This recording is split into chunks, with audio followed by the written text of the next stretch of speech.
What's up all you beautiful people, welcome back to Shape Spice. This is Parinita and today I'm back with a Savvy Wednesdays. I'm going to talk about not one but two things. One is a keto recipe which is my special black tea with cream cheese. The second one is how keto diet can be alkalinized. Now why should you alkalinize your keto diet is because alkaline foods, the plant-based foods, were something which our ancestors used to eat, and alkaline foods have great benefits. They help you maintain the bone health. They also help you restore the levels of magnesium and calcium in your body. These are very important minerals in your body which can deplete if you have a lot of acidic food. They also help you build lean muscle mass and reduce joint pain and inflammation in your body. So a combination of keto and alkaline diet is amazing because it regularizes your hormones, it gives you better sleep, it helps you maintain your energy levels and many more benefits. So without any further ado, let's get into this video. For my keto tea, I am taking a mug of water. I'm going to let it come to a boil. While it comes to a boil, let's talk about the keto diet. In keto diet, we cut down the carbohydrates and start using fat as the main fuel for the body. However, it tends to be very acidic. If you're a vegetarian like I am, we usually end up eating a lot of dairy products and a lot of coffee. I actually gulp down mugs of coffee, and yeah, so these are the main things if you're a vegetarian. For me paneer is the main food, or eggs are the main food, which are again very acidic. However, what I have realized is that our bodies are naturally alkaline and we need more alkaline foods. Now that doesn't mean that keto is bad for you, it just means that you need to tweak the keto so that your body is still in alkaline levels. So the first thing that you can do is increase your water intake. Just clean plain water, I think that works amazingly well to restore the pH levels of your body. And on a keto, you should at least be having 5 liters, minimum 5 to 6 liters of water. If you can increase it up to 7 or 8, I can't honestly. Great, please do so. But yes, clean water, filtered water is amazingly well for you to maintain your alkaline levels. And the second is that you should also include foods like lemon and apple cider vinegar. Now these foods are acidic, but when they go into your body they turn alkaline.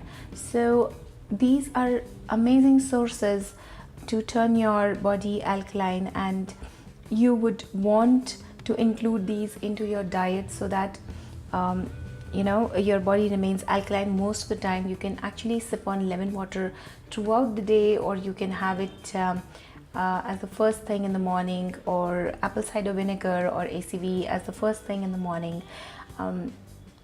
You should be diluting each of them with enough water so that you do not feel the sourness of the lime or the ACV, and it does not affect your teeth enamel. So that is the second thing. And the third thing that you can do is you know, cut down on coffee, the amount of coffee that you dunk inside you while on a keto.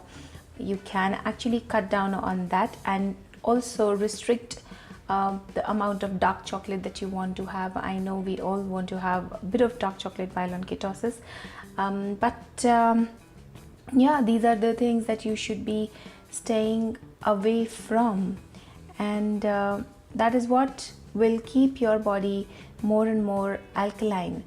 So moving to another important thing is, I think fasting, you know, intermittent fasting is very essential, and I would say it helps burn your food or your fat reserves faster. Now fasting is a part of all the religions in the world. It is a part of Christianity, it is a part of Islam, it is a part of Hinduism, it's a part of all in almost all religions in the world. So it is important that you also include intermittent fasting while on ketosis, as it helps to tap the food reserves or the fat reserves faster, so that your body, when you starve your body for about 13 to 15 hours, which just means, let's say if you had your dinner by 7 or 8 p.m. and then the next morning you are probably going to have your breakfast by around 9 or 11 a.m., between 9 to 11 a.m., somewhere around that time. So that would help your body go into a fasting mode, and it would put your body into a fat burning stage and also increase the alkalinity of your body. So yeah, so that is something that you should be doing. You know, intermittent fasting is essential when you are on ketosis. And the water has boiled in the meanwhile, and I'm going to add some black tea to it. Half a spoon of black tea. Let it steep. Cover it. Let it steep for about 2 minutes. And in the meanwhile, we can talk further. You know, when you eat carbohydrates on ketosis, ensure that most of them are coming from green leafy vegetables. I think it's very, very important to include green leafy vegetables when you are on ketosis, because they also help maintain the alkalinity of your body. They also help maintain the pH levels of your body. For example, if you are in summer season when the alkaline foods or your green leafy vegetables are not available as much, in that case I would say increase more water content. And by water content I mean to say you can eat vegetables like cucumber or bottle gourd, which are again very high in water content, and they will also give you only enough carbs to let you remain in ketosis. I think it's an amazing diet if nothing else is working for you.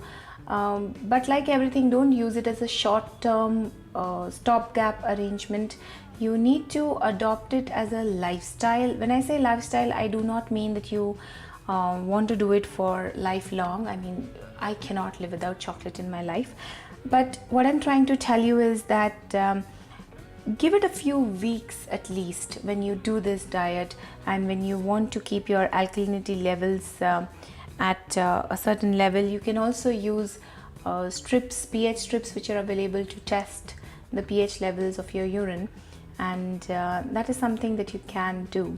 Being in ketosis is not at all bad, because your body taps on the fat reserves and it actually burns the fat faster rather than using the glucose of the carbs. I think in the meanwhile the water would be done, or the tea should be done. Yes, it is. I'm going to add this 10 grams of cream cheese. The cream cheese I'm using here is the Britannia cream cheese.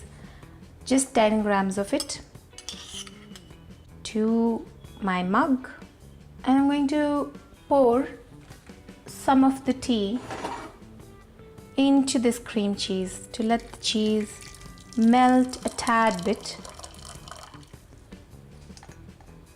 Meanwhile, I'm going to get my blender. This goes directly inside. At this stage, what I want to do is add very little salt. Now you may ask, it's a tea, why am I adding salt? I find it tasting better because salt helps in cutting the sourness of the cream cheese. So very little, not too much. We don't want a salty tea, but we definitely want less sourness of the cream cheese. And I would also add a little bit of, tad bit of sugar, like maybe a gram of sugar, you know. So let me show you how much sugar am I gonna add to this mug. This much of sugar, that's all. That's probably just a gram. And that's it. That goes inside. And I'm going to blend this again. Blend, blend, blend.